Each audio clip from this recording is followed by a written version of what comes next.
La figura del femminile ai giorni d'oggi esiste. Esiste, non esiste più come prima. E esiste, ma è molto più difficile trovarla.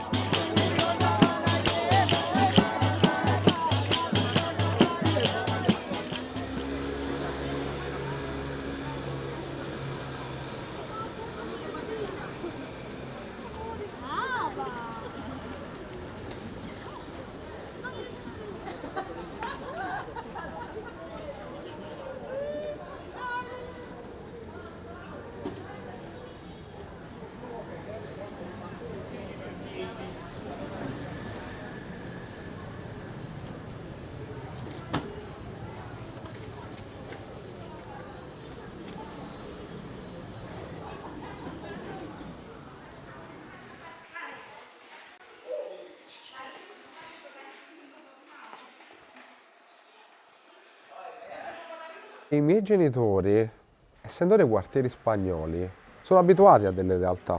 Ho sempre vissuto in un basso da giovane, ai quartieri, e all'angolo c'era proprio questa femminella che si chiama Gina che vendeva le sigarette. Si fa questo per vivere a Napoli da sempre, diciamo, storicamente. E lei è sempre stata, a modo suo, parte anche della nostra famiglia. Di priorità c'era mettiamo il piatto a tavola, non chi sei e come ti vuoi mostrare. Per me la figura del femminillo è religiosa, è una persona che è povera, è una persona che accetta la propria femminilità pur non volendosi trasformare. Quello che è stato nella storia era proprio questo, sono una persona povera, sono una persona religiosa perché comunque siamo cristiani, però io sento questa esigenza e io mi vedo femminile. Storicamente non esisteva l'ormone e si davano proprio per queste loro caratteristiche. Guarda, io ho una pelle più liscia, guarda, a me i peli non crescono, guarda, a me i capelli sono bellissimi come una donna, a me il seno esce naturale. Ronga! Tesoro? Sì, ti sento, ti vedo pure forse. Oh, la bellezza. Guarda, se tu ti siedi là io ti sistemo, ti trucco, ti sistemo tutte le cose.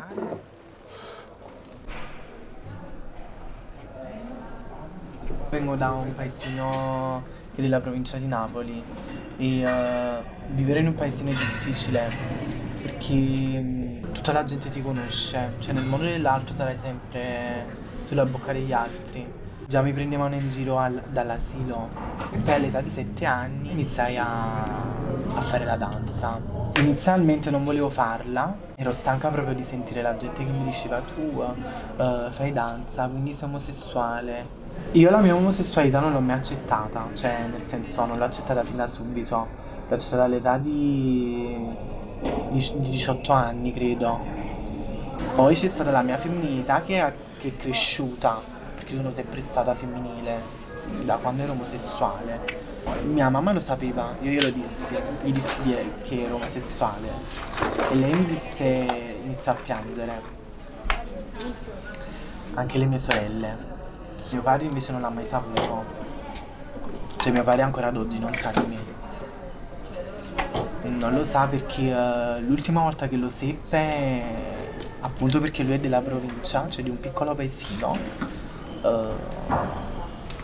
comunque cioè mi aveva buttata fuori casa quasi.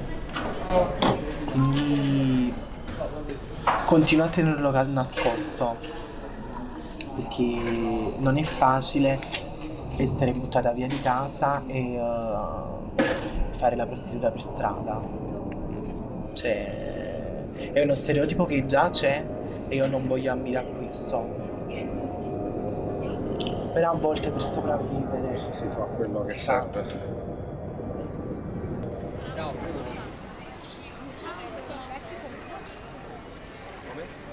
Le femminelle appunto sono uomini che oggi diremo persone AMAB, assegnate a maschera alla nascita, che non si identificano col genere assegnato ma si sentono appunto appartenenti al genere femminile.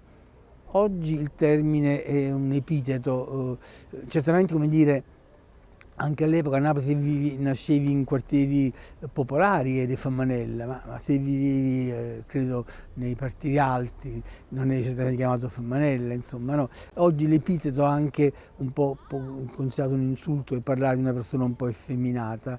E quello che però è interessante, ripeto, è che Napoli ha dato a questo gruppo di persone, a questa soggettività, un'identità.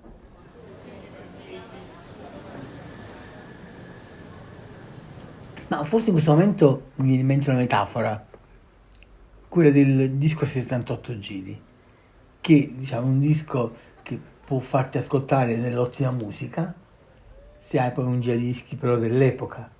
In realtà oggi siamo abituati invece noi a sentire attraverso i buoni cellulari dell'ottima musica. Ecco, credo che questo possa essere un po' una metafora rispetto al mondo dei Femminelli.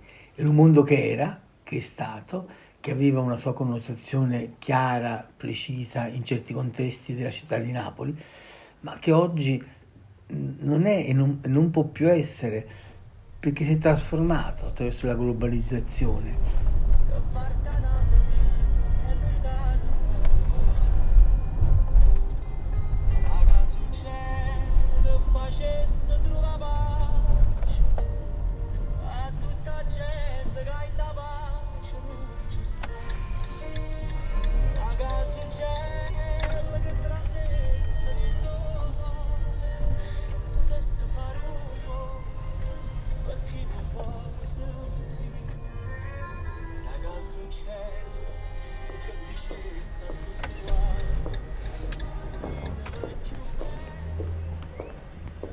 Per me la figura del Femminillo non è necessariamente sparita, sicuramente c'è stata forse un leggero cambiamento con nuove terminologie che comunque si sono oggi, no? Per quanto riguarda le persone con un aspetto molto femminile e non binarie, le persone non binarie con un aspetto magari androgino, ecco.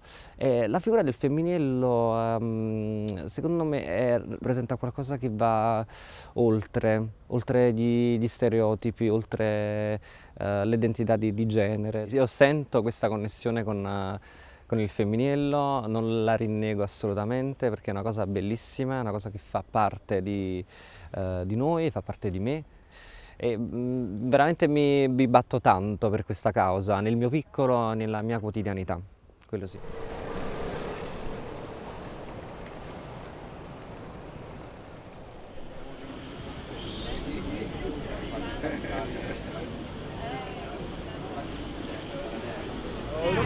Insieme all'associazione ATN sì. andremo a pregare come ogni anno la mamma Schiavone. sì. Schiavona.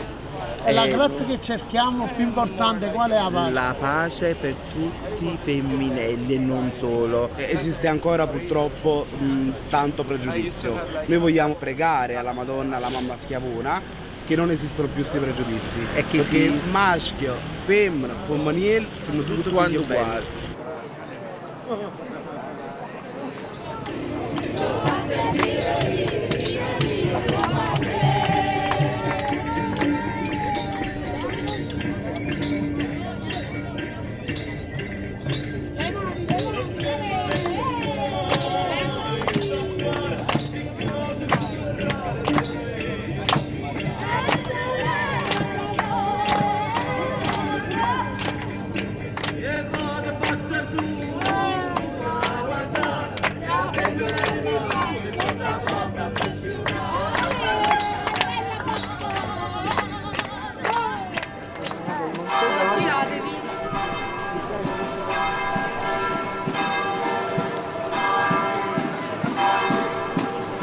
La Candelora e la salita alla Madonna di Montevergine, una Madonna dove ha protetto una coppia di omosessuali messa legata ad un albero con una corda per far sì che venivano mangiati da lupi solo perché si amavano due persone dello stesso sesso.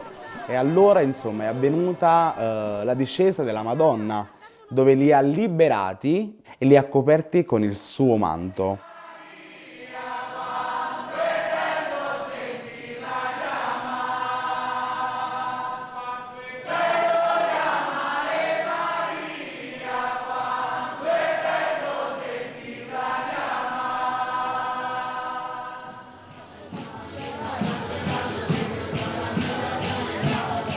la tammurriata, la tammurra, le nacchere, colori, si vive un'aria positiva. La Madonna sulle sue spalle ha portato anche noi drag queen.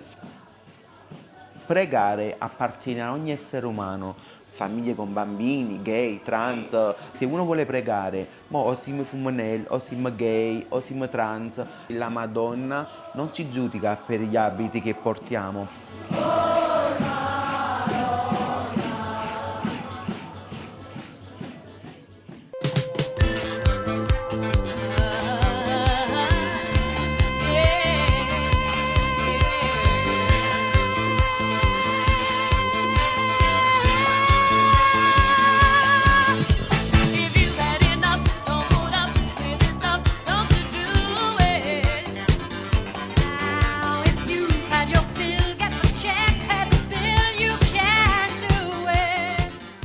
Faccio la drag, io sono una drag. L'essere e il fare sono due cose distinte e separate, perché per me non è un lavoro, per me in quel momento io sono io a 365 gradi. La dico la verità di quello che io realmente sono e chi sono. Sì, è vero, qua in Italia, anzi qua a Napoli, viene ancora vista da alcuni come un femminile, perché il femminello è sacro qui a Napoli. Questi femminelli vestiti così da donna portavano comunque umore, allegria, erano poi soprattutto gli amici confidenziali delle mogli, dei mariti, perché sono state sempre persone comunque a Napoli di cuore, e quella della porta accanto che quando ti serve qualcosa ve le trovate sempre, capito? Che cazzo di dire?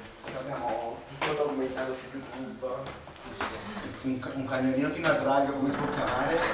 Quindi, eccola qua. Fortunatamente si è emancipato il popolo napoletano proprio grazie al femminello, perché diciamolo, è grazie a loro se oggi siamo più sereni.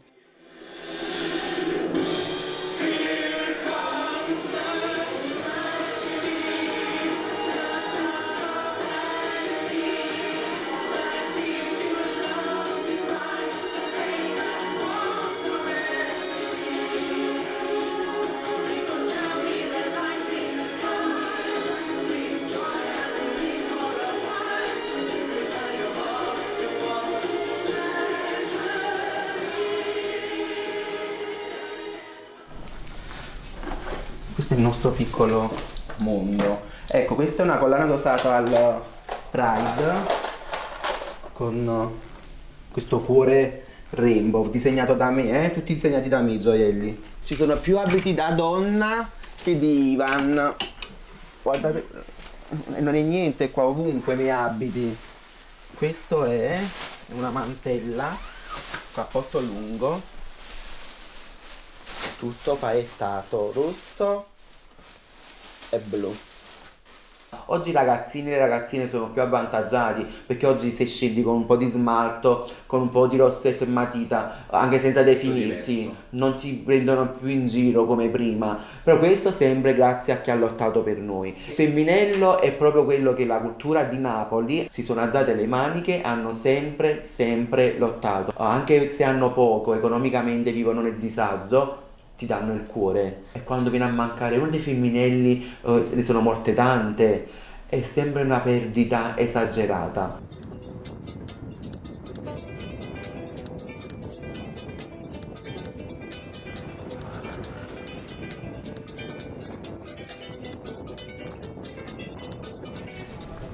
Ok, va bene, ho rosato. Va bene. Per quanto qui possa esserci questa cultura, non è il paradiso. Noi viviamo la stessa vita che vive una persona omosessuale, una transessuale, una persona non binaria, una persona qualsiasi. Sei bellissimo. Si deve mettere soltanto un po' di mascara, ma si può fare dopo perché ha delle bellissime ciglia. Guarda che bella pelle. Aspetta. Manca soltanto eyeliner, grazie tesoro mio. Poi questa città penso sia davvero splendida, non perché ci vivo, ma penso, avendo anche visto altri posti, che sia davvero tra le città più belle al mondo. E anche il voler pretendere, forse me ne vado da qui, forse non è il posto fatto per me, però il vero è che noi vogliamo restare. A noi ci piace questo posto. Sì, Cioè la nostra città è anche nostra. Deve esserlo. deve esserlo. Deve esserlo. Sì, deve esserlo. Per me il femminile è la persona che impara a sopravvivere e vive allo stesso tempo, però deve sopravvivere in primis. Non può permettersi il lusso di poter vivere per quello che è a prescindere. Deve imparare prima a sopravvivere every day con quello che è la realtà. E al giorno d'oggi se ne vedono sempre meno perché c'è la fortuna e il privilegio di avere già tante cose messe a posto.